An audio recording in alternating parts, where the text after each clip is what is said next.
Simon, most county players at the start of a new season, their main objective is to do better than last season, but you had quite a remarkable last season, so where do you go from here? Well, obviously towards the end of last year things went well for me, so I think the main aim for me this year is to try and kick on from that, try and get a place in the first team and try and stamp my place on it, really. I think you got 24 wickets in 4 games, didn't you? Something like that. I mean, that's going to take some emulating, isn't it?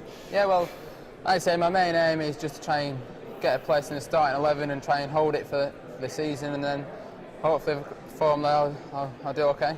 You've been away with the Lions, haven't you, to Bangladesh? Yeah. Can you tell us what that was like? It was a really good experience.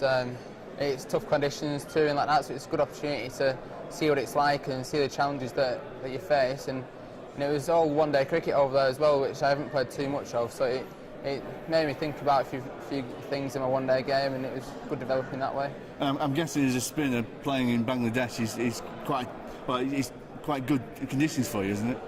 Yeah, it is, but then also you've got to think that their batsmen are used to facing spinners every day, and they're used to netting on them conditions and playing matching them conditions. So that's the other challenge. They play it slightly different to the way sort of your spinners will play it over here. So that was one of the challenges as well. And how do you think it's going to be? Last year everybody went on about Lancashire's first title in 77 years. This will be starting as the champion county. How do you think that will be? Well, I think obviously there's a bit of pressure off us now as a club, but again, you don't want it to be a sort of one-off incident as winning a trophy. So I think we want to be challenging in all 3 competitions and hopefully have a bit of luck and try and push for the title in one of them. And towards the end of the season in particular, you developed a really good partnership with Gary Keedy, didn't you? Yeah. Are you hoping that can sort of develop as well? Because Gary agreed to stay with the club, hasn't he? So. Well, yeah, like you say, me and Keeds bowled well in partnerships last year, and I think that's a key strength, that when me and him are bowling well, and you've got seamers like Chappell and Hogg, there's not really much release like if we're all firing. So I think it's a good strength to have, and hopefully we can carry on what we were doing last year.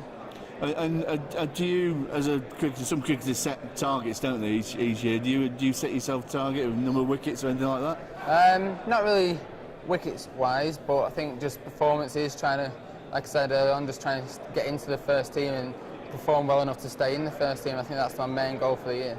Did you work with anybody in particular when you were away with England? Well, there's lots of specialist coaches out there who are really good to work around. So there's Peter Such, who was working with the spinners, and Ashley Giles was out there for a bit. And on the batting side, you had Graham Thorpe, who's obviously a world-class player. Oh, well, yeah. So, one morning you're waking up and you're thinking, going out to breakfast, and Graham Thorpe's sat there and you're thinking, watched him play cricket all your life. So you have to pinch yourself a little bit there. Did the spin coaches pass on anything in particular that you needed to work on or anything? Well, they've obviously got a lot of experience behind them, and they've got a lot of first-class and international wickets as well. So it's good just listening to their general thoughts on what they do and what you maybe could do, and it's just not really any sort of specific stuff. It's just general feedback, really. And I presume just by being away with a sort of England party, that you'll have benefited from that experience, will you? Yeah, it's really good being around sort of new faces and getting a taste of what it's like around that sort of environment, and I've made a lot of friends out of it, so it was a great experience.